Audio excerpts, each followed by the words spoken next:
Père et du Fils et du Saint-Esprit. Amen. Je vous salue, Marie, pleine de grâce. Le Seigneur est avec vous. Vous êtes bénie entre toutes les femmes, et Jésus, le fruit de vos entrailles, est béni. Sainte Marie, Mère de Dieu, priez pour nous pauvres pécheurs, maintenant et à l'heure de notre mort. Amen. Notre-Dame de la sagesse et de la paix, priez pour nous. Notre Père Saint-Jean, priez pour nous. Saint Thomas d'Aquin, priez pour nous. Amen.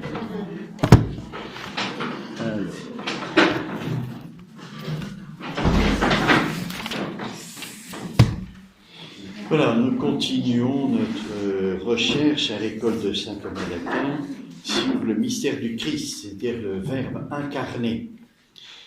Donc, nous avions vu, première question, les convenances de l'incarnation, c'est-à-dire comment le mystère de l'incarnation, la décision de Dieu de s'incarner, n'est pas contraire à la finalité de Dieu lui-même, qui est de se contempler. Dieu ne fait que contempler.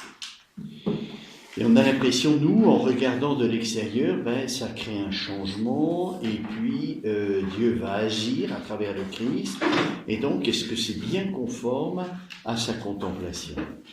Et nous avons vu que oui, parce que Dieu n'est pas changé dans le mystère d'incarnation. Donc, qu'il y ait incarnation ou pas, Dieu ne change pas, il est immuable, il reste dans sa contemplation.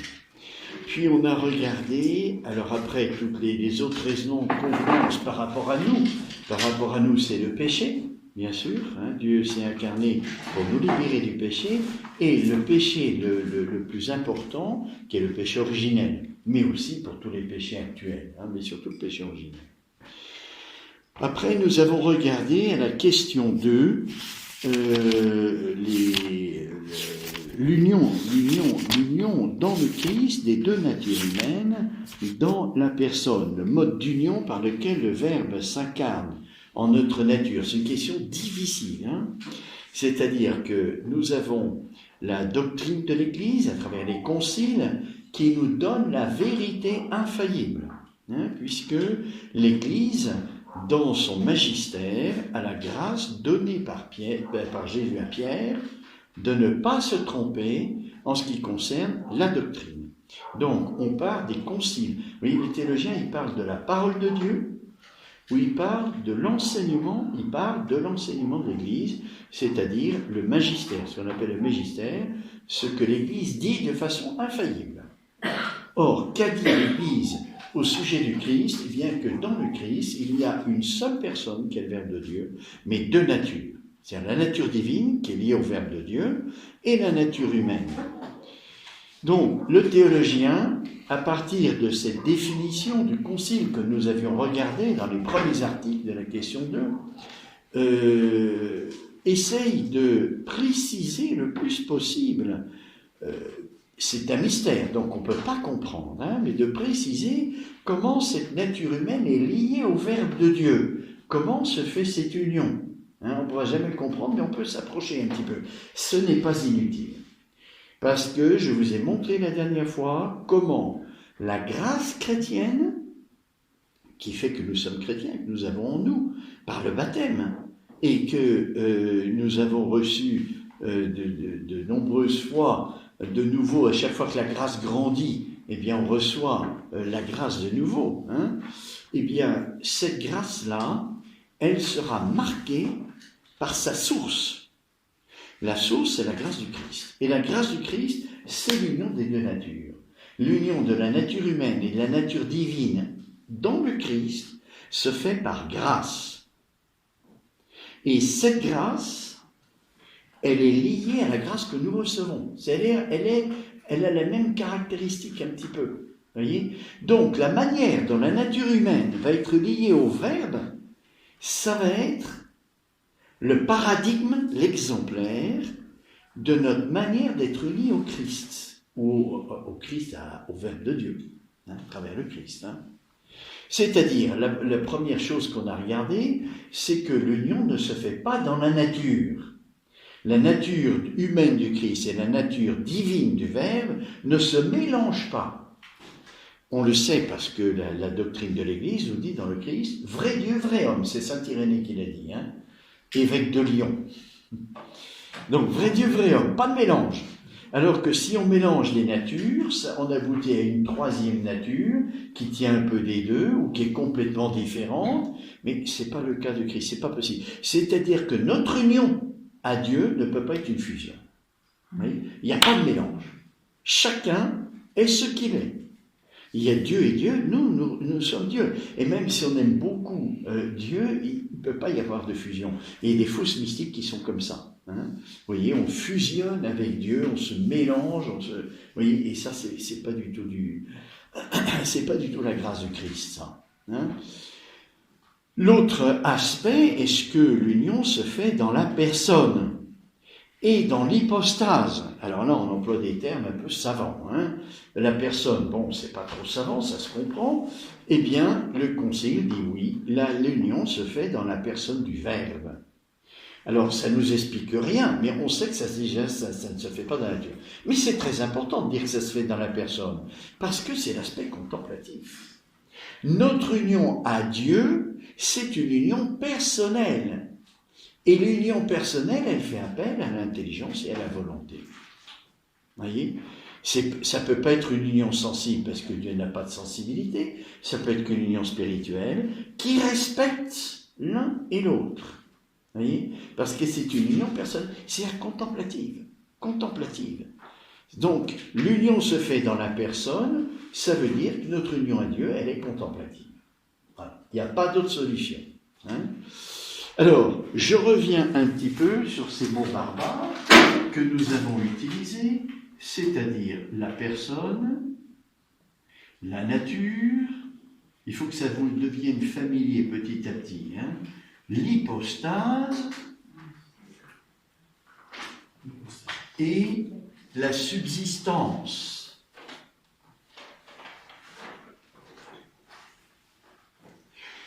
Alors, la plus facile à faire, c'est la distinction entre nature et personne. Hein, parce que cette distinction, on peut facilement la voir chez nous autres. Nous avons tous la même nature humaine, c'est-à-dire corps et âme, mais nous sommes des personnes diverses.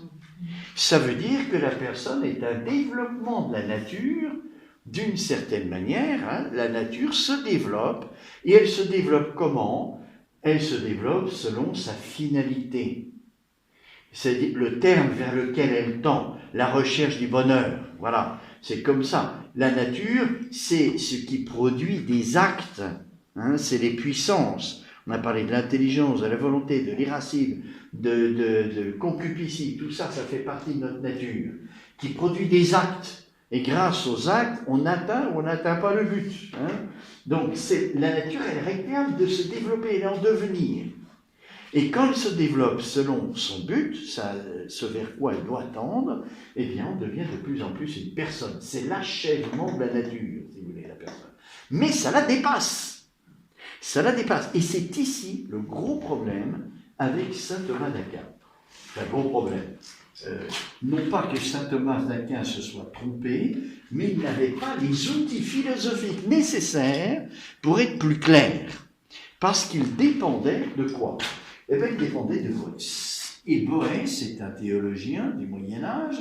Il dit quoi ? Il dit la personne, nous l'avons lu, est une substance subsistante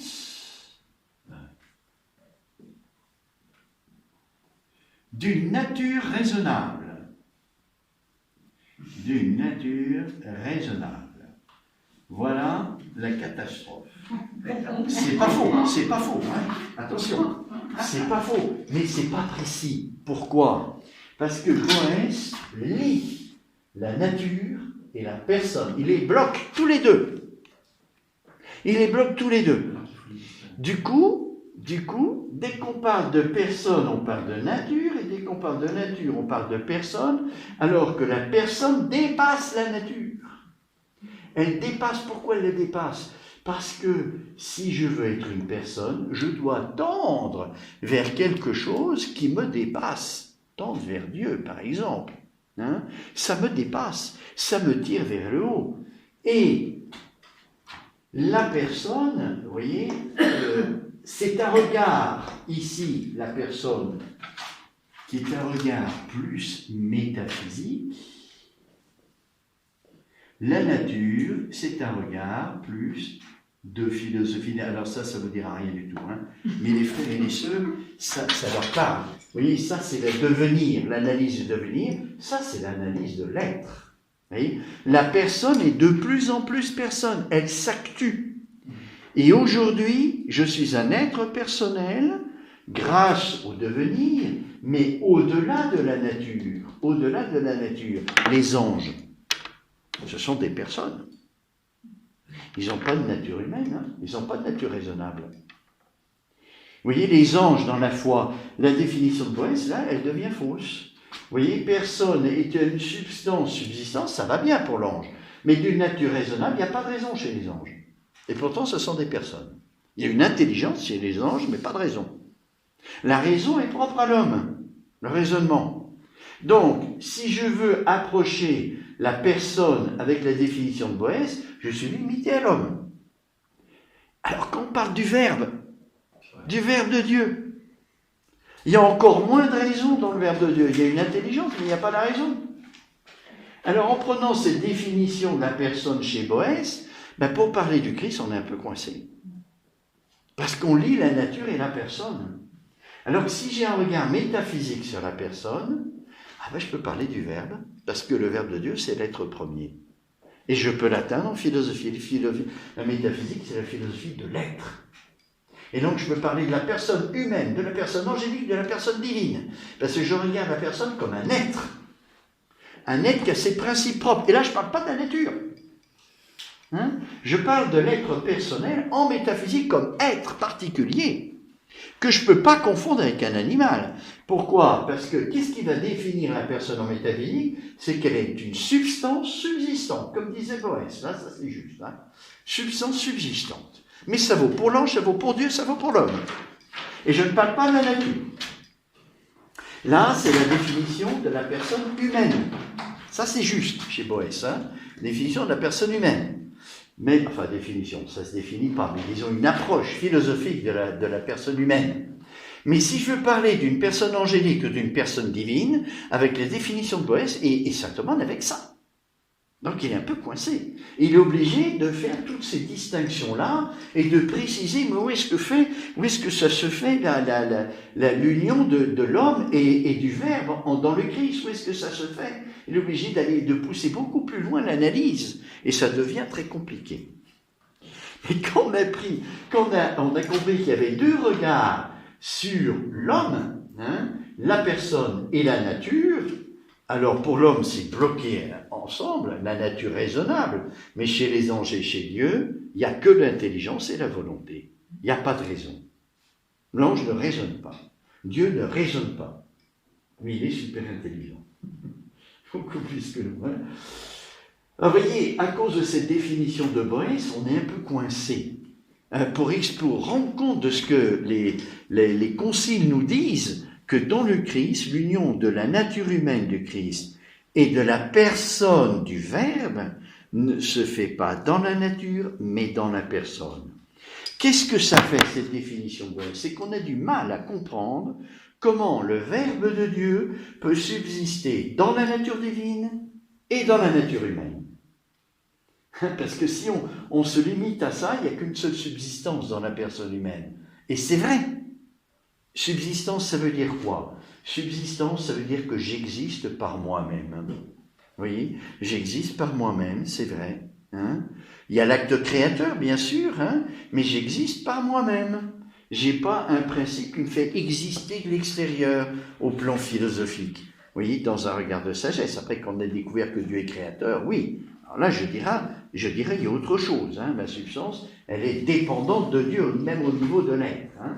Mais au plan philosophique, voilà, je parle de subsistance. Alors, hypostase, qu'est-ce que ça veut dire? Hypostase, c'est justement le point de vue de la subsistance. Mais en dehors, vous voyez, on parle d'hypostase pour une réalité qui subsiste sans parler de la nature. C'est abstrait, c'est complètement abstrait. Quand on parle de la personne, on va parler de la subsistance, de l'hypostase, mais avec un esprit. C'est pas une réalité qui subsiste par elle-même quelconque, elle a une nature. Et dès que je parle de la nature, alors je parle de personne. Vous voyez, mais je peux très bien parler d'hypostase et de subsistance. L'hypostase, c'est ce qui subsiste au niveau de l'être. Là, je ne fais pas appel à la nature, comme je vous l'ai dit tout à l'heure. Quand je regarde la personne au niveau de l'être, je dis elle a des principes. À quoi on reconnaît que c'est une personne? C'est quoi? C'est substantiel. Deux principes d'être. C'est le regard. Alors, je ne peux pas vous le faire, parce que c'est trop long. Mais il y a des principes d'être de la personne humaine qui sont la substance et là, et je regarde la personne comme la manière dont ces principes au niveau de l'être existent. Alors, ils existent en subsistant. Voilà. C'est l'hypostase et la subsistance. Mais là, je ne suis pas au niveau de la nature, je suis au niveau métaphysique. Donc, c'est un petit peu subtil tout ça, mais c'est très important.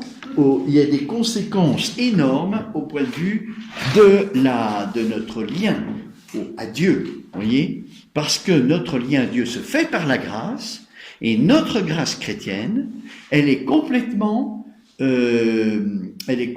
dépendante, mais pas seulement dépendante, elle est formée par la grâce du Christ. Alors, nous étions arrivés... Oui. J'ai une question. Oui.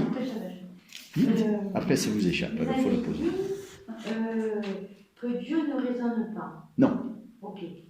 Donc, Dieu, c'est le Père, le Fils et l'Esprit Saint. Et l'Esprit Saint. Oui. Donc, le Fils, en tant que Christ, sa nature humaine, elle raisonne. Ah oui, parce qu'il a une nature humaine. Mais Dieu, dans sa nature divine, n'a pas de raison. Il a une intelligence et volonté. C'est la nature humaine qui a la raison. D'accord. Et le Christ avait une raison, oui. Il avait l'intelligence, la raison, tout ça, oui. Tout ce que comporte une nature humaine, le Christ est vrai homme, comme dit le Concile, vrai Dieu, vrai homme. Donc vrai homme, ça comporte tout ce qu'on comporte une nature humaine. Voyez ? Dans un état modifié, puisque on a dit tout à l'heure, regardez, que la personne, c'est le développement de la nature. Selon sa finalité, quand je développe ma nature.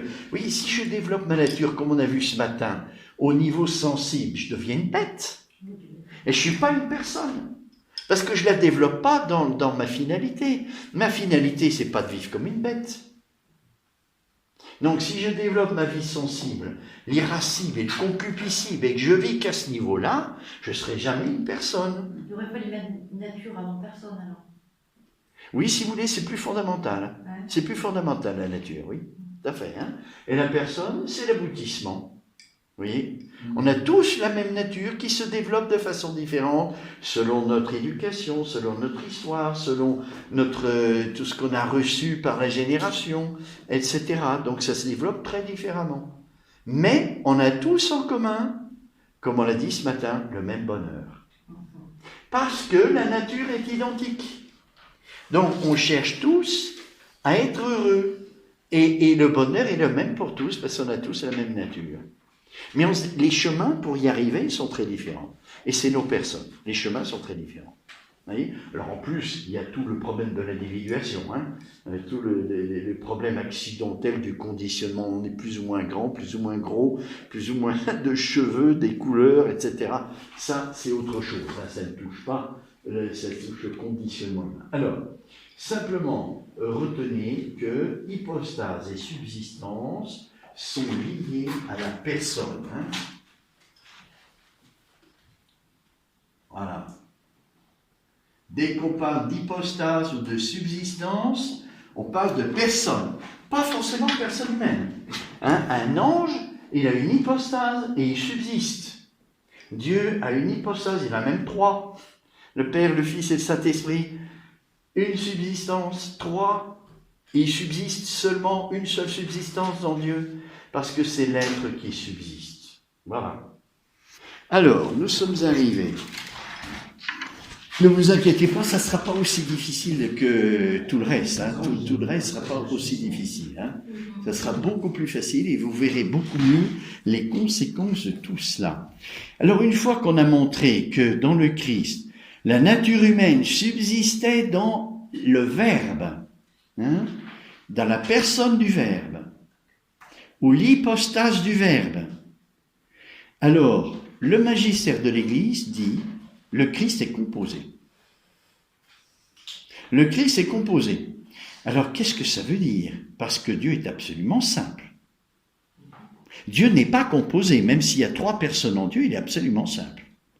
Alors, quand le magistère dit que, et là, il est infaillible, que le Christ est composé, qu'est-ce qu'on veut dire? Vous voyez, ça, c'est le théologien qui va essayer de monnayer ce que l'enseignement de l'Église dit pour qu'on ne fasse pas d'erreur, hein, qu'on tienne ensemble que le Verbe est absolument simple, il n'est pas composé. Et en s'incarnant, il se compose, mais il ne change pas. Alors essayons de voir qu'est-ce que ça veut dire qu'il y a une composition dans le Christ, alors que Dieu ne change pas. Alors voyez, on le verra. Je ne sais pas, c'est à l'article, c'est bientôt, accidentel, c'est pas ça, c'est l'article 7, je crois, qui fait mieux comprendre tout l'ensemble, mais c'est l'aboutissement. Voilà, c'est l'article 8, l'union est-elle identique à une assomption? Alors là, on comprend tout, c'est lumineux. Hein? L'union est-elle identique à l'assomption? Vous voyez, à l'assomption, c'est-à-dire que l'assomption, c'est une attraction d'amour. Vous voyez, on assume. Donc, le Verbe de Dieu assume la nature humaine en l'attirant à lui, mais d'une façon divine. Cette attraction, elle est divine, elle a plus de force, hein, elle est substantielle, cette attraction. C'est pas l'amour humain. Moi, j'attire une personne, je la transforme pas en l'attirant, hein. Tandis que le Verbe de Dieu, quand il attire la nature humaine, il la transforme, parce qu'il fait que sa nature atteint directement, comme sa personne, c'est le Verbe, il atteint directement sa fin, et plus que sa fin. Vous vous rappelez, je vous ai dit, la nature et la personne, c'est l'aboutissement du développement de la nature, du côté de la finalité. Si le Verbe de Dieu attire à lui cette nature humaine, mais depuis le début, dans la conception, dans le sein de la Vierge Marie, hein, tout ça, ça se fait. Hein, ben, la nature humaine du Christ, elle est parfaite, elle est une personne parfaite, puisqu'elle est Dieu. La personne de la nature humaine du Christ, c'est le Verbe de Dieu. La personne de la nature humaine. Vous voyez, l'appauvrissement du Christ, dans sa nature humaine, il n'a pas de personne humaine. Il n'a pas de personne humaine. Ça ne transforme donc pas la nature humaine, ça transforme la personne. Non, la personne du Verbe, elle est inchangée dans l'assomption de l'incarnation. Le Verbe attire à lui la personne humaine, la nature humaine du Christ, mais en l'attirant à lui, elle est immuable. Vous voyez, quand vous êtes source d'attraction d'une personne, vous ne changez pas. Donc la nature c'est l'autre. ne change pas, c'est la personne qui va changer. Non, elle ne change pas. Quand vous êtes source d'attraction pour une personne, vous ne changez pas. Vous l'attirez, vous n'y pouvez rien, c'est comme ça. Et vous ne changez pas. Alors après, il y aura des changements, bien sûr, hein, dans l'exercice. Mais l'attraction, vous voyez, c'est la cause qui produit l'attraction, c'est la personne qui, sans changer, est source, parce qu'elle est un bien, et le bien attire, pour un autre. Vous voyez, c'est l'autre qui va changer, en étant attiré. Il va changer, parce qu'il va aimer. Vous voyez, donc, la nature humaine du Christ, qui est assumée par la personne du Verbe, elle va être transformée. Elle va être transformée parce qu'elle va atteindre tout de suite sa fin, dans le Verbe de Dieu. Tout de suite, une fin parfaite. Hein? Plus que nous, parce que nous, quand Dieu est notre fin, on n'est pas unis à Dieu dans l'être. Hein? Dans l'être. Le Verbe de Dieu assume la nature humaine et la prend à lui au point que cette nature humaine, elle subsiste dans le Verbe. Elle subsiste dans le Verbe. Et on peut dire, le Verbe subsiste dans la nature divine, oui, la personne du Verbe subsiste dans la nature divine, la personne du Père subsiste dans la nature divine, c'est-à-dire existe dans la nature divine, l'Esprit Saint subsiste dans la nature divine, c'est-à-dire que les trois personnes existent dans la nature divine. Il n'y a pas trois natures divines, il n'y en a qu'une. Hein. Eh bien, le fait d'assumer, d'attirer cette nature humaine du Christ à lui, fait que cette nature humaine, elle subsiste dans le Verbe.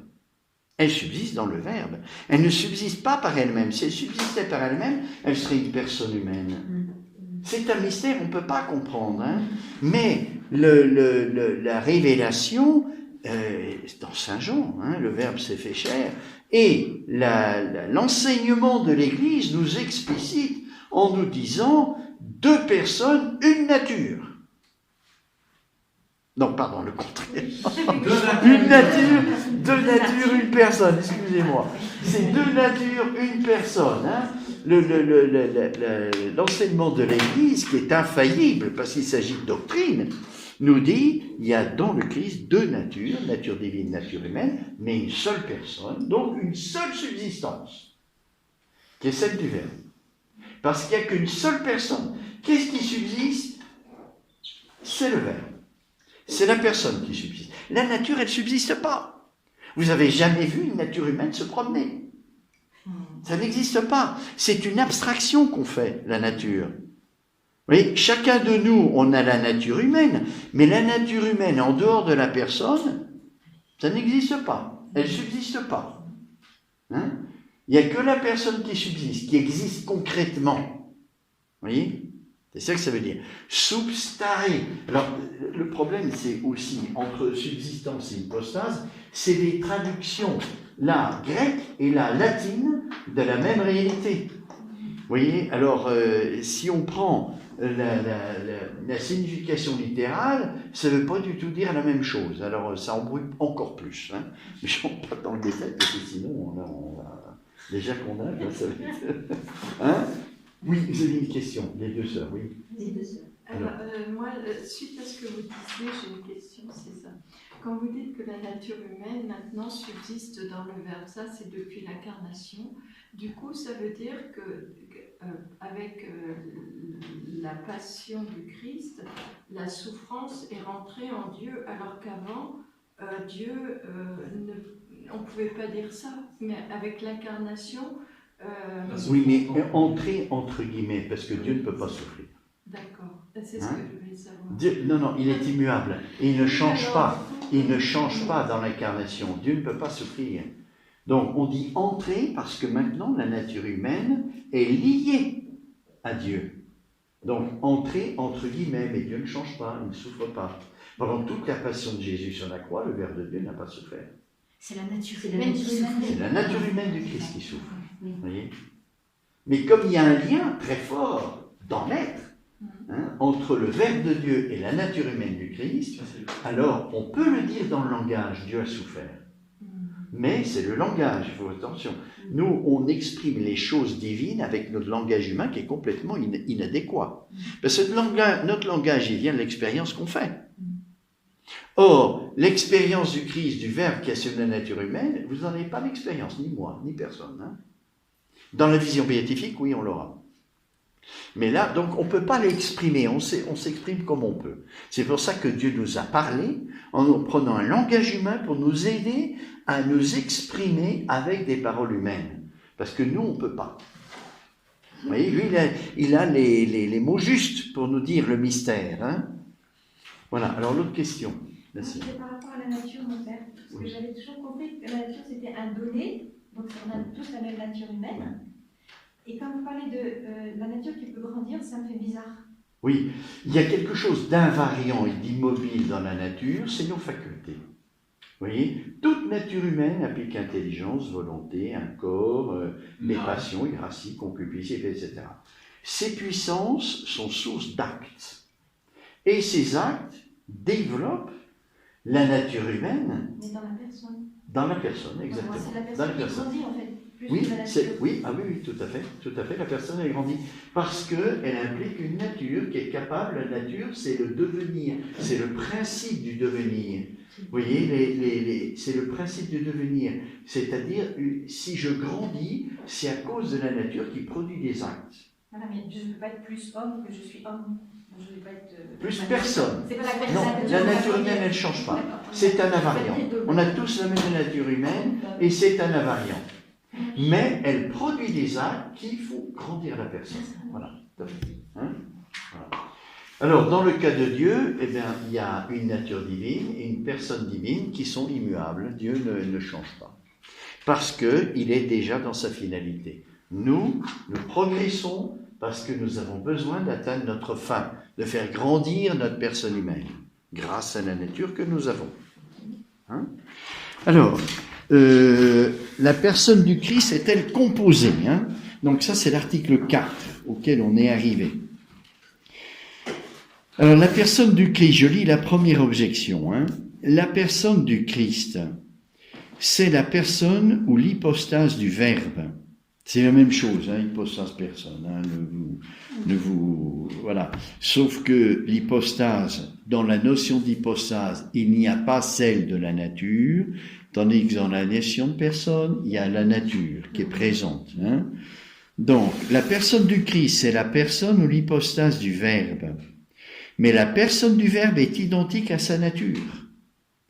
C'est Saint Jean qui le dit dans le prologue, hein, le Verbe de Dieu était Dieu. Donc le Verbe de Dieu, il a toute la nature divine.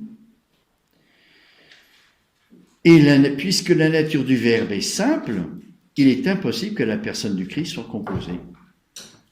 Hein? Dans le Verbe de Dieu, la nature divine et la personne du Verbe sont identiques. Hein, c'est un mystère, parce qu'on peut le dire du Père et on peut le dire de l'Esprit Saint. Le Père est Dieu, le Verbe est Dieu, l'Esprit Saint est Dieu. Or, Dieu est absolument simple. Donc, il n'y a pas de composition. Et dans l'incarnation, Dieu est immuable, donc il n'y a pas de changement. Si Dieu est absolument simple avant l'incarnation, il l'est encore après l'incarnation. Donc, l'objection, c'est de dire la composition est impossible. Pas possible. Parce que Dieu ne change pas. Alors, si vous comprenez que c'est une assomption d'amour, alors là, je comprends que je peux être source pour un autre sans changer. Sans changer. Une personne m'attire, elle ne le sait pas. Elle ne sait pas qu'elle m'attire. Ben, elle n'est pas changée parce qu'elle m'attire. Vous comprenez? Donc je peux être source d'attraction sans bouger, sans être moteur. Je suis moteur, mais indirect. Vous voyez? Alors, cependant, saint Jean Damascène écrit, dans le Seigneur Jésus-Christ, nous reconnaissons deux natures, mais une seule hypostase, composée de l'une et de l'autre. Une nature, hein, je répète, c'est saint Jean Damascène qui le dit, donc ça fait partie de la doctrine, hein, de magistère. Dans le Seigneur Jésus-Christ, nous reconnaissons deux natures, nature humaine, nature divine, une seule hypostase, le Verbe. Mais l'hypostase est composée de l'une et de l'autre, de la nature divine et de la nature humaine. Donc il y a bien une composition. Ah, mais il y en a une alors. Mais oui. On va voir ce que dit Saint Thomas.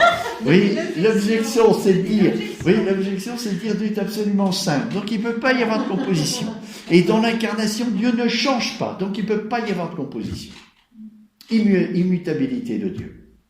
Pourtant, l'enseignement de l'Église parle d'un Christ qui est composé. Alors, comment comprendre ça? Oui, tout le boulot du théologien, c'est ça. Hein, c'est de montrer ce que dit l'Écriture pour le rendre intelligible et pas faire d'erreur. Et pareil pour l'enseignement de l'Église, le rendre intelligible, pas faire d'erreur. Alors, qu'est-ce que ça veut dire? Alors, raisonnement de saint Thomas, il dit: la personne ou l'hypostase du Christ, donc c'est la même chose, personne hypostase, hein, peut être considérée à un double point de vue. En elle-même d'abord, et sous ce rapport, elle est tout ce qu'il y a de plus simple, comme la nature du Verbe. Si je considère le Christ dans sa personne, c'est le Verbe, et là, c'est absolument simple, pas de composition. Puis, en tant qu'elle est une personne ou hypostase, dont le rôle propre et de subsister dans une nature. À ce point de vue, la personne du Christ subsiste en deux natures. Oui, donc je regarde soit la personne du Christ en elle-même, c'est le Verbe de Dieu, pas de composition, absolument simple. Soit je regarde la subsistance, c'est-à-dire comment ce Verbe de Dieu existe-t-il. Il existe dans la nature humaine, mais il existe aussi dans la nature divine, et puis dans la nature humaine. Mais il y a deux subsistances dans le Verbe de Dieu. Il y a une seule subsistance, c'est la subsistance du Verbe, mais comme il assume la nature humaine, on peut dire aussi qu'il subsiste dans la nature humaine. On ne dit pas de subsistance, mon père. Comment ? On dit qu'une seule personne. Une seule personne. Oui, une seule personne. Le Verbe subsiste dans la nature divine. Alors, en tant qu'elle est une personne ou hypostase dont le rôle propre est de subsister dans une nature, le rôle propre d'une personne, c'est de subsister dans une nature, et comme il y a deux natures dans le Christ, à ce point de vue, la personne du Christ subsiste dans deux natures. Subsiste dans la nature divine et dans la nature humaine. C'est un esprit saint, SAINT, dans un corps saint, SAINT. Qu'est-ce que... J'ai pas compris, vous dites ? Ce que vous dites, c'est que le Christ, c'est un esprit saint, SAINT, dans un corps saint, SAINT. Oui, on peut dire ça, c'est vrai. Mais c'est pas tout à fait le sujet ici, hein. Là, c'est de comprendre pourquoi la tradition de l'Église a gardé ce terme de composition pour parler du Christ. La composition ne regarde pas la personne qui est absolument simple, mais elle regarde la manière dont cette personne existe. Elle existe dans la nature divine et elle existe dans la nature humaine. Donc, comme deux subsistances, voyez. Alors, en tant qu'elle est une personne ou une hypostase, dont le rôle propre est de subsister dans une nature, le rôle propre d'une personne, c'est d'avoir une nature et de subsister dans la nature. Nous sommes une personne humaine, nous existons dans une nature humaine. Voilà. Et comme le Christ, il est Dieu et homme, il a deux natures, eh bien, il subsiste dans le Verbe de Dieu, dans la nature divine. Le Verbe de Dieu subsiste dans la nature divine, mais comme il a assumé la nature humaine, on peut dire aussi qu'il subsiste dans la nature humaine. À ce point de vue, la personne du Christ subsiste dans deux natures. Sans doute, il n'y a qu'un seul être subsistant, mais remplissant une double fonction de subsistance. Alors, cette parole de fonction, là, c'est pas ce que dit saint Thomas. Secundum hoc persona Christi subsisting due naturis, unde licet sit ibi unum subsistens, et tamen ibi alia et alia ratio subsistendi. C'est autre et autre. Autre et autre. C'est pas la même chose. Voyez? La notion de subsistance dans le Verbe, dans la nature du Verbe, dans la nature divine, est autre que la subsistance dans la nature humaine. C'est autre et autre. Vous voyez, mais comme le Christ, il implique deux natures, on est obligé de dire ça. Vous voyez ? Et c'est en envisageant cet être unique subsistant de nature que l'on peut dire que la personne est composée. Vous voyez, si je regarde le Christ dans son être c'est Dieu. Le Verbe était Dieu, c'est Saint Jean qui nous l'apprend dans le prologue. Si je regarde le Christ dans son être, il n'y a qu'une seule subsistance, c'est la subsistance divine. À partir de l'incarnation, le Verbe a assumé la nature humaine, et comme le propre de la personne, c'est de subsister dans une nature, et qu'il y a deux natures dans le Christ, eh bien on peut dire qu'il subsiste dans les deux natures. Vous voyez ? Mais autre et autre, c'est pas la même manière. Autre et autre. Voilà. Alors, si vous voulez, on peut comparer ça, et d'ailleurs c'est ce que va faire saint Thomas pour essayer d'approcher la manière dont ces deux natures sont unies dans le Verbe de Dieu. On peut l'approcher par l'exemple qu'on a qui se rapproche le plus, c'est l'âme et le corps. Vous voyez ? Comme si l'âme et le corps étaient deux choses différentes qui subsistent ensemble. ensemble. Je subsiste dans mon corps et je subsiste dans mon âme. Hein, vous voyez un petit peu. Mais il n'y a qu'une seule subsistance en moi. Je suis un être. J'ai qu'un seul exister. Vous voyez, j'ai qu'une seule subsistance. Mais j'ai comme deux éléments qui sont composés et qui font ma subsistance. Alors c'est très différent de l'incarnation. Hein. On peut pas calquer, si vous voulez, l'un sur l'autre, ça serait faux, horriblement faux.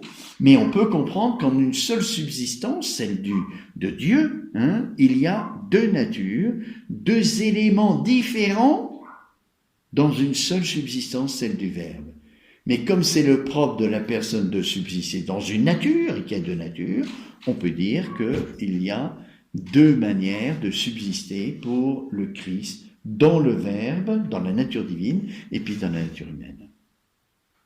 Bon.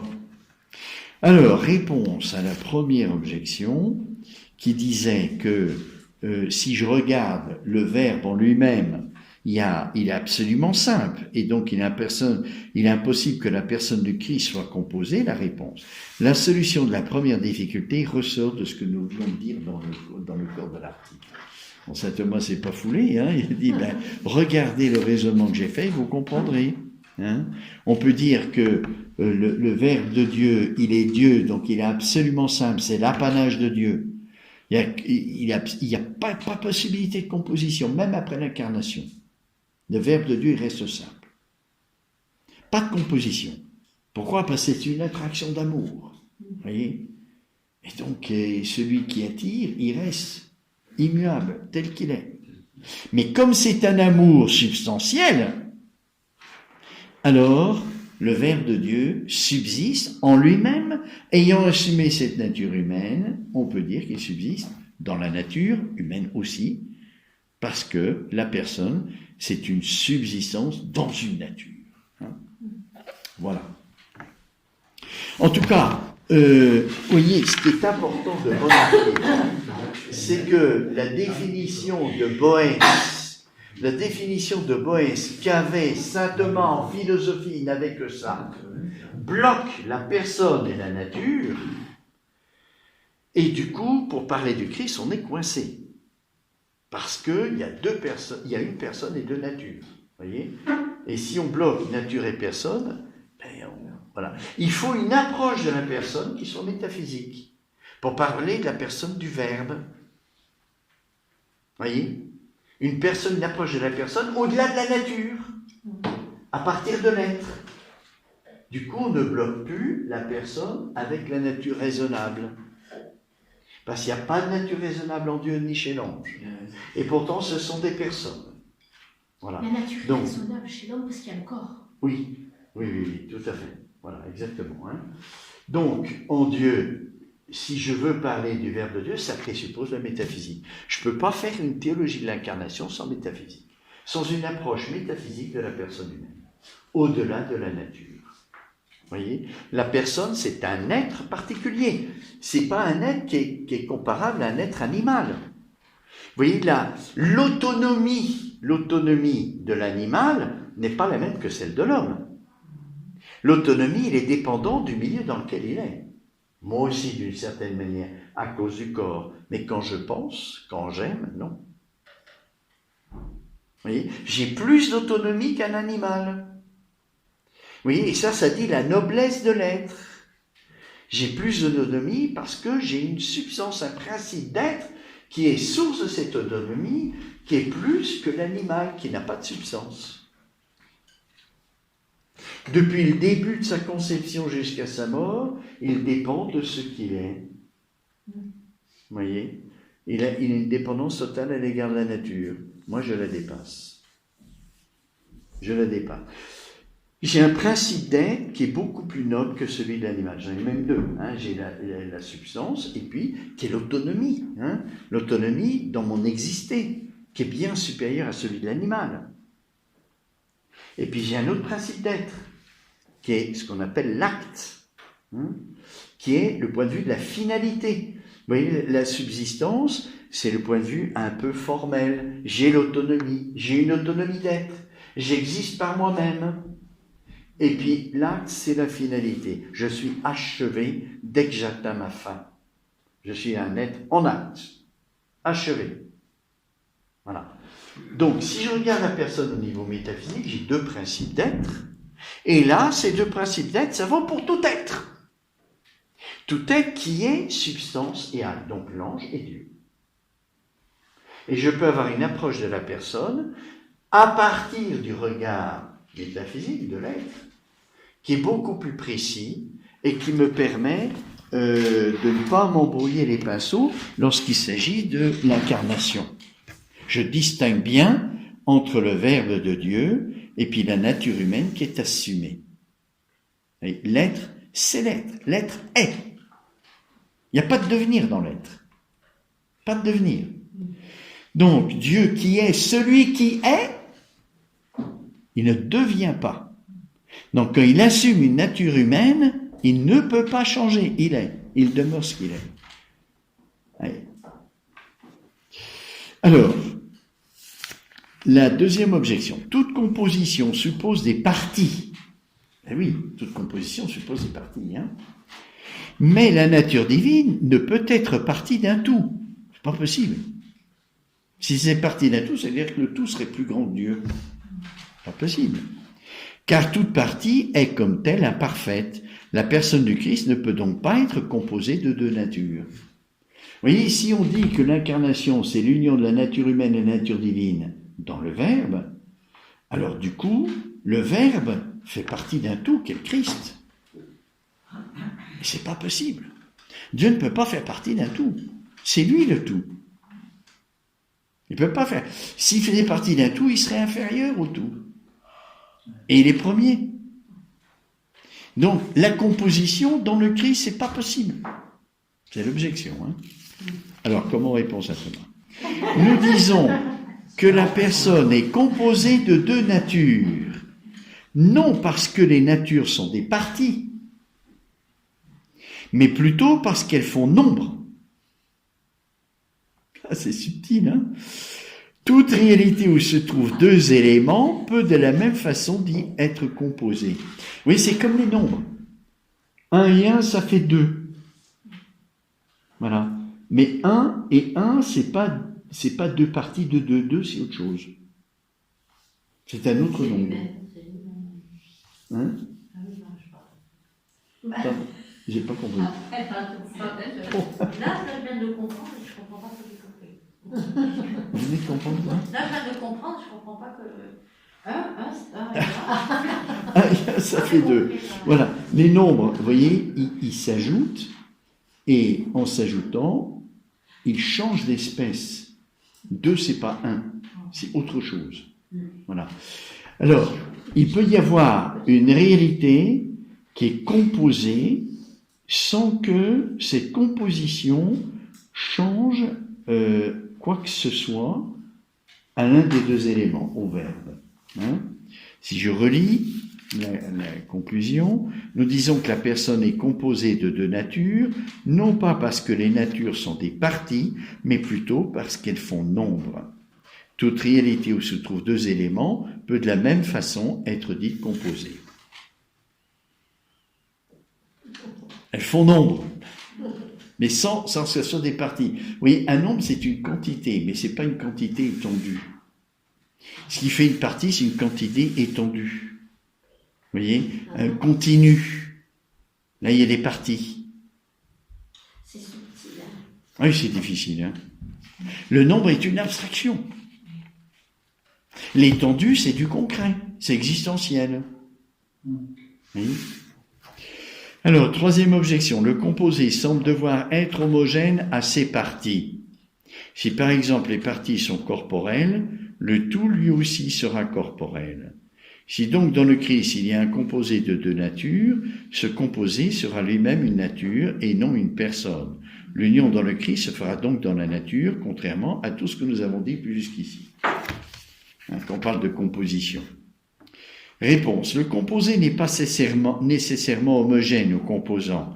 Cela ne se produit qu'à propos du continu, dont les parties sont elles-mêmes continues. Mais l'animal est composé de corps et d'âme, et ni l'un ni l'autre n'est animal. Ni l'âme est un animal, ni le corps est animal. C'est l'union des deux qui fait l'animal.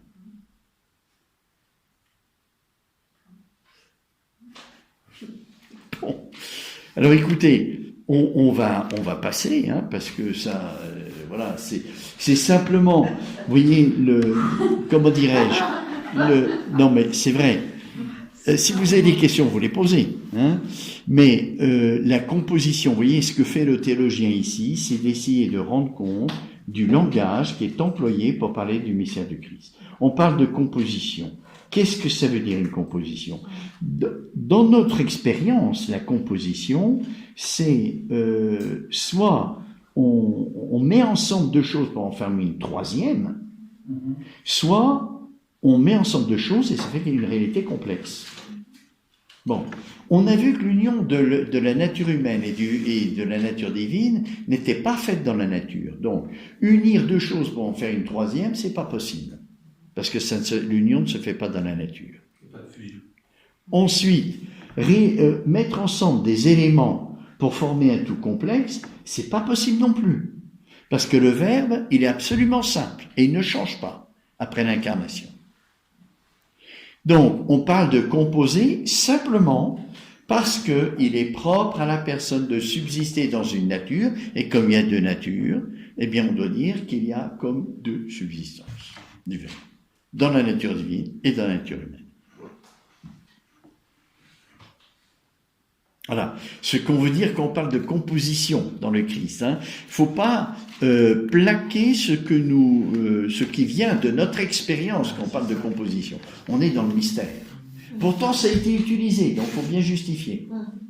Et ça a été accepté par l'Église. Alors, on dit, eh bien, la composition, c'est du point de vue de la subsistance. Parce qu'il y a deux natures, il y a deux subsistances. Vous voyez ? Le Verbe de Dieu, qui est la personne, il appartient à la personne de subsister dans une nature. Hein. Vous vous rappelez ? La personne implique une nature et il est propre à la personne de subsister ou d'être une hypostase, ça veut dire la même chose. Hein. La nature, elle ne subsiste pas. Il faut qu'elle soit dans une personne pour subsister. La nature, c'est une abstraction. Vous avez déjà vu une nature humaine ? Non. On voit des personnes humaines. Hein, parce que c'est concret, c'est existentiel. Voilà. Donc, pour qu'une nature subsiste, il faut qu'elle soit dans une personne. Il y a deux natures dans la même personne du Verbe. Donc, ces deux natures, elles subsistent. L'une dans la personne divine et l'autre dans la personne divine. Non. Non, la nature humaine, elle ne subsiste pas en elle-même dans le Christ. Elle subsiste dans la personne du Verbe. Il n'y a qu'une seule subsistance dans le Christ. Parce qu'il n'y a qu'un seul être, c'est l'être divin. Mais la subsistance unique du Christ, elle se fait dans deux natures. Dans la nature divine et dans la nature humaine. Je crois que formuler comme ça, c'est plus intelligible. Vous voyez ? Il n'y a qu'une seule subsistance dans le Christ, c'est celle de Dieu. Le Verbe était Dieu. Et l'être subsiste. Donc, il n'y a qu'une seule subsistance dans le Christ. Mais comme il appartient à la personne de subsister dans une nature, et qu'il y a deux natures, chaque nature subsiste dans la personne du Verbe. Et on peut dire réciproquement, le Verbe subsiste dans la nature humaine et dans la nature divine. Mais il ne subsiste pas dans la nature divine, dans la nature humaine, en formant une personne humaine. Hein, il n'y a qu'une personne dans le Christ. Il n'y a que le Verbe de Dieu. Du coup, la nature humaine existe dans le Christ de manière absolument unique. Unique. Il n'y a pas d'autre exemple que nous ayons. La nature humaine du Christ, elle subsiste dans la personne du Verbe, alors que nous, notre nature humaine, elle subsiste dans notre personne humaine. Et il n'y a pas de personne humaine dans le Christ. Il n'y a que la personne divine. Donc, la nature humaine du Christ subsiste dans la personne du Verbe. La nature divine du Christ subsiste dans la personne du Verbe. Donc les deux natures du Christ subsistent dans la nature, dans la personne. Dans la personne, dans l'unique personne. Voyez. Dans la personne divine. voyez, on dit que la nature subsiste dans une personne, mais on peut dire aussi que la personne subsiste dans la nature. Pareil, vous voyez. La personne subsiste dans la nature. Comme il y a deux natures, eh bien, il y a comme deux subsistances. C'est pour ça qu'on parle de composition. Pas de fusion. Et que le traducteur, hein, saint Thomas dit alia, alia, alors que le traducteur dit, oui, autre et autre, hein, c'est pas la même chose, hein, alors qu'il parle de rôle, de fonction. Vous voyez, c'est pas du tout la même chose, un rôle, une fonction. Là, on est au niveau d'une comment dirais-je, d'un exercice, hein, différent. Bon, la prochaine fois, on va regarder l'article 5, qui est « Dans le Christ, l'âme et le corps sont-ils unis ?» Dans le Christ, l'âme et le corps sont-ils unis? Vous voyez, ça c'est toujours pareil. Oui, le magistère de l'Église dit, par saint Irénée, vrai Dieu et vrai homme. S'il y a vrai homme, il y a union de l'âme et du corps. Hein? Donc dans le Christ, l'âme et le corps sont bien unis. Pourquoi est-ce qu'on pourrait en douter? Mais quel est le rôle de l'âme? C'est d'être source de vie. Si la nature humaine du Christ est unie au Verbe de Dieu, il n'y a plus besoin de l'âme. Le Verbe de Dieu est source de vie. Elle est inutile. Et dans l'économie divine, on ne fait rien d'inutile. Tout est finalisé. Hein? Donc, dans la nature humaine du Christ, est-ce qu'il y a vraiment une âme unie au corps? Hein? Parce que l'âme, elle est source de vie pour le corps. Elle est principe de vie. Donc l'âme, c'est le principe de vie d'une personne humaine. Oui. Principe de vie humaine. Alors, est-ce que l'âme et le corps sont unis? Question que nous verrons la prochaine fois. Vrai Dieu, vrai homme. On sait déjà la réponse, puisque le magistère de l'Église dit vrai Dieu, vrai homme. Donc, si le Christ est vrai homme, il y a union de corps et de l'âme. Mais du coup, est-ce que ça ne contrevient pas l'économie divine de l'incarnation? L'âme est inutile. C'est le Verbe de Dieu qui donne la vitalité. L'âme, le corps, l'esprit, le Verbe. Est-ce que les théologiens ont pu aborder leur propriété? Est-ce que c'est une énergie? De quoi? Le Verbe, par exemple, le Verbe, l'âme, le Verbe, est-ce que ce sont des formes énergétiques? Est-ce que c'est... Ah non, alors attention. L'énergie, c'est un regard scientifique. Ah. L'énergie, c'est l'irradiation de la matière. D'accord. Hein, c'est un modèle. S'il n'y a pas de matière, il n'y a pas d'énergie. Non. Ah bon? D'accord. Non, c'est toujours... Vous voyez, même quand on dit que les anges produisent, rayonnent de l'énergie, c'est à cause du milieu dans lequel ils sont et qu'ils agissent. Vous voyez, l'énergie est toujours liée à la matière, toujours. Mais une matière qui peut être très subtile, ça peut être l'air, ça peut être le feu, ça peut être, etc. Donc, dès que j'agis dans un milieu, il y a des changements énergétiques. Ça, c'est sûr. Mais l'âme, ce n'est pas une énergie. L'âme, c'est une substance, c'est une réalité qui est principe de vie et que je découvre comme principe de vie, nécessairement principe de vie de la personne humaine. Je le découvre comme ça, comme une nécessité. Je ne le découvre pas parce qu'on en parle et parce que c'est une tradition, on parle de l'âme, donc je me sers de cette tradition et puis j'explique la personne humaine à partir de là. Non, c'est une découverte philosophique, l'âme, à partir de l'expérience de la vie humaine. Vous voyez ? Qui est toute simple, c'est que je fais l'expérience de deux choses différentes. Je fais l'expérience d'avoir une vie unique. Je mange, je bois, je pense, donc des activités vitales multiples, et pourtant j'ai qu'une seule vie. Entre manger et penser, ce sont des activités qui sont tellement diverses qu'elles ne sont pas unicibles. Vous voyez, on ne peut pas les unir. Elles sont trop diverses. Manger et penser, c'est pas la même chose. Je peux pas les mettre ensemble. Et pourtant, je l'expérience que quand je mange et quand je pense, c'est ma vie à moi. Comment expliquer que cette diversité, qui ne peut pas être unie, pourtant en moi sont unies? Il y a nécessairement une cause qui fait l'unité de la multiplicité de ces activités. Et cette cause, c'est ce qu'on appelle l'âme. Vous voyez, à partir de l'expérience, vous voyez, des activités vitales, diverses que je fais, et qui sont multiples, et qui n'ont rien à voir les unes avec les autres. Il y en a qui sont liés au corps, il y en a qui ne sont pas liés au corps. Quand je pense ou quand j'aime, c'est pas lié au corps, immédiatement. Donc il y en a qui sont liés au corps, il y en a qui ne sont pas liés au corps. Comment ça se fait que ça ne produit qu'une seule vie en moi? C'est ma vie. Donc il y a nécessairement quelque chose qui est au-delà et qui fait l'unité dans la multiplicité. Pour l'animal, on ne dit pas une âme. Si, mais qui n'est pas spirituelle. Qui n'est pas spirituelle. Vous voyez, comme moi j'ai des activités vitales qui sont spirituelles, j'intellige, j'aime.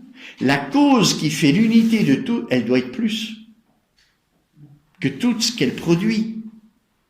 Si c'est la cause dont les effets sont les opérations vitales, la cause elle est plus que les effets. Donc mon âme elle est spirituelle. L'animal il n'a pas d'activité spirituelle. Donc il n'a pas d'âme spirituelle. Il n'a pas un principe qui est au-delà. Ça c'est fou. Et l'eau elle vient d'où dans tout ça? Comment? L'eau, on la met où dans tout ça? L'eau c'est un élément de la nature qui... comment? Il n'y a pas d'âme, non? Ah non. L'âme, c'est le principe de vie. L'eau n'est pas vivante. Puisque l'eau, c'est une subsistance, une nature. Elle a une nature, oui, mais on ne peut pas dire qu'elle soit une substance. Oui, mais là, il faut faire attention, parce que le terme substance dans le langage courant, comme vous l'employez, et dans le langage philosophique, c'est pas la même chose. Dans le langage philosophique, c'est un principe d'être. Voilà. Un principe d'être qui donne une autonomie à l'être. Alors que l'eau, elle n'a pas d'autonomie d'être.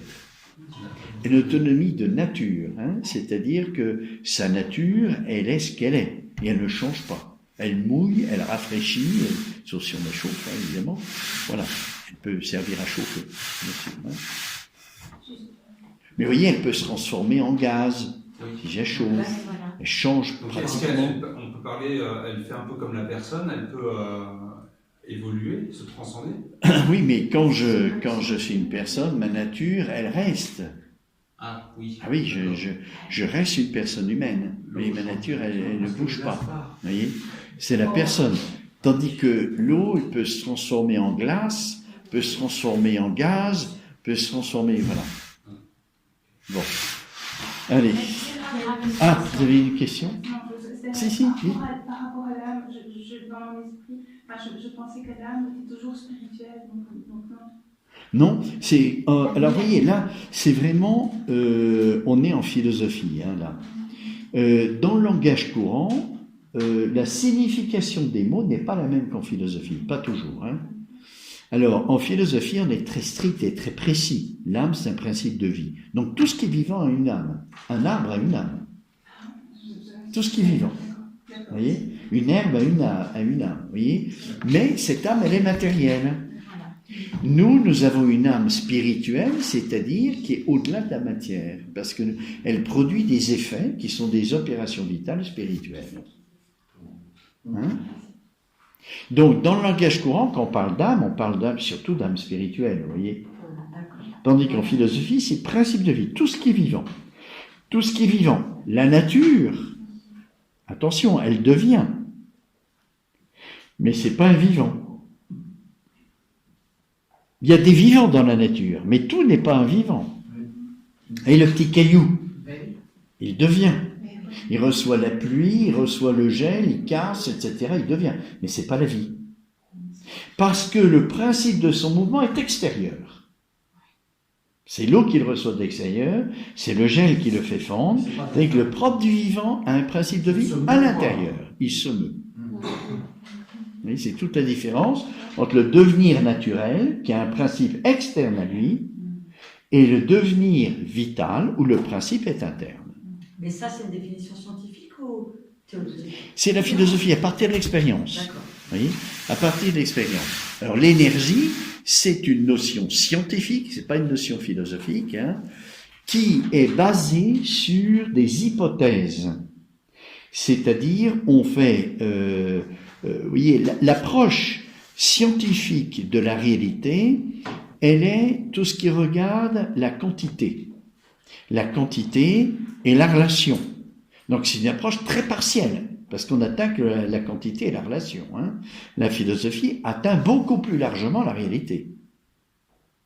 La qualité, par exemple. Hein. Le scientifique ne peut rien dire, sauf par le support de la qualité qui est quantitatif. Il peut dire quelque chose, à cause du support qui est quantitatif. Mais la qualité, il ne peut rien dire. Alors, l'énergie, ça rentre dans cette vision scientifique de la réalité quantitative. Donc je ne peux pas faire de confusion entre l'énergie et l'esprit. Pas possible. L'esprit n'est pas quantitatif, il est qualitatif. C'est une qualité. L'énergie, elle est matérielle.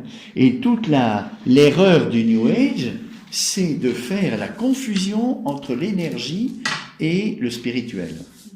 Faire croire que j'atteins la béatitude quand je suis en osmose avec la nature. Parce que j'absorbe les bonnes énergies de la nature et je me sens bien. Vous voyez ? Mais ça n'a rien de spirituel, c'est le corps qui se sent bien. Donc c'est une technique de bien-être en fait. Voilà. C'est le bien-être qui n'est pas la béatitude, qui n'est pas le bonheur. Le bien-être, c'est pas le bonheur. Ça touche le corps. Le bonheur, il touche l'esprit. Et le Christ sur la croix, il n'était pas dans le bien-être. Mais il était dans le bonheur parce qu'il faisait la volonté de son Père. Et il ne désirait que ça. Dans la souffrance. Au point de vue chrétien, le bonheur et la souffrance peuvent coexister.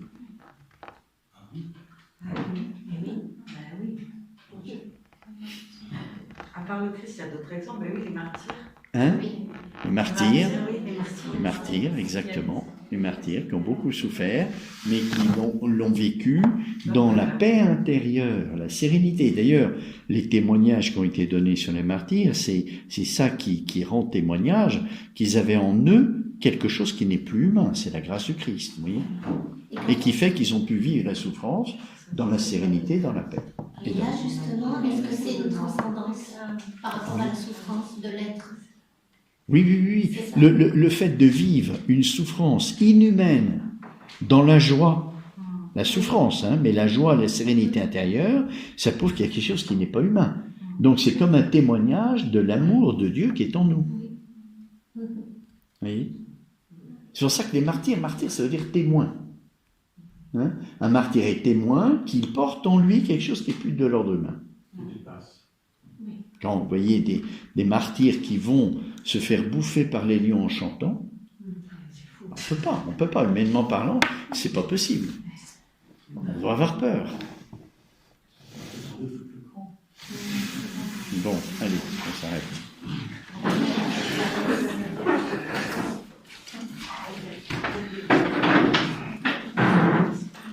Au nom du Père et du Fils et du Saint-Esprit. Amen. Gloire soit au Père, au Fils et au Saint-Esprit. Et au commencement, maintenant et toujours, et dans les siècles des siècles. Amen. Donc, prochaine fois, 7 mai. Voilà. Donc, on regardera en philosophie la vertu de tempérance et en théologie si le Christ a un corps uni à l'âme.